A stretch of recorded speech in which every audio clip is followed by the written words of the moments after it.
புதுக்கோட்டை மாவட்ட திமுக நிர்வாகிகளிடையே ஏற்பட்ட உட்கட்சி பூசலை முடிவுக்கு கொண்டுவரும் வகையில் மாநகர திமுக இரண்டாக பிரிக்கப்பட்டு அறிவிப்பு வெளியாகியுள்ளது. இது தொடர்பான மேலும் தகவல்களை எமது செய்தியாளர் மாணிக்கம் வழங்க கேட்போம். மாணிக்கம், இந்த பிரிவுக்கான காரணம் என்ன? இது தொடர்பான விரிவான தகவல்களை பதிவு பண்ணுங்க.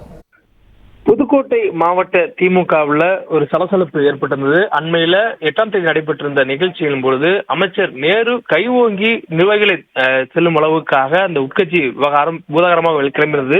இதற்கு மிக முக்கிய காரணம் மாவட்ட மாநகர பொறுப்பாளராக ராஜேஷை நியமித்ததற்கு எதிர்ப்பு தெரிவித்து ஒரு தரப்பினர் எதிர்ப்பு தெரிவித்திருந்தனர். குறிப்பாக ராஜேஷை மாற்ற வேண்டும் என கூறி அமைச்சர் கே நேரு உள்ளே செல்ல வழிவிடாமல் தடுத்து நிறுத்தி அவருடன் நேருக்கு நேராக புதுக்கோட்டை மாநகர நிர்வாகிகள் வாதிட்டனர். அப்போது அமைச்சர் கே நேரு நிர்வாகிகளை அடிக்க கை ஓங்கிய நிகழ்வு கூட பரபரப்பாக பேசப்பட்டிருந்தது.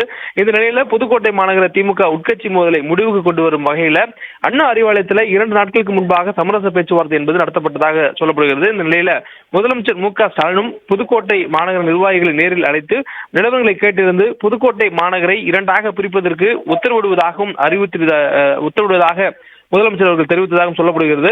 மேலும் நிர்வாகிகள் ஒற்றுமையுடன் செயல்படும்படியும் முதலமைச்சர் அவர்கள் எச்சரித்து அறிவுறுத்தியதாகவும் சொல்லப்படுகிறது. இந்த நிலையில இந்த பிரச்சனைக்கு மாநகர பொறுப்பாளர் நியமிக்கக்கூடிய இந்த பிரச்சனைக்கு முடிவு கட்டும் வகையில திமுக தலைமை முதலமைச்சர் மு.க. ஸ்டாலின் அறிவுறுத்தின் அடிப்படையில் புதுக்கோட்டை மாநகர திமுகவை 2ஆக பிரித்து புதுக்கோட்டை வடக்கு மாநகர பொறுப்பாளராக லியாகத் அலி என்பவரை நியமித்திருக்கிறது. மேலும் புதுக்கோட்டை தெற்கு மாநகர பொறுப்பாளராக ராஜேஷ் தொடர்வார் என்பதையும் தற்பொழுது திமுக தலைமை அறிவிப்பாக வெளியிட்டிருக்கிறது. நன்றி மாணிக்கம், விரிவான தகவல்களை வழங்கியமைக்கு. பிளே ஸ்டோர் மற்றும் ஆப் ஸ்டோரில் இருந்து பாலிமர் செயலியை QR கோடு மூலம் பதிவிறக்கம் செய்யுங்கள். செய்திகளை உடனுக்குடன் பெறுங்கள்.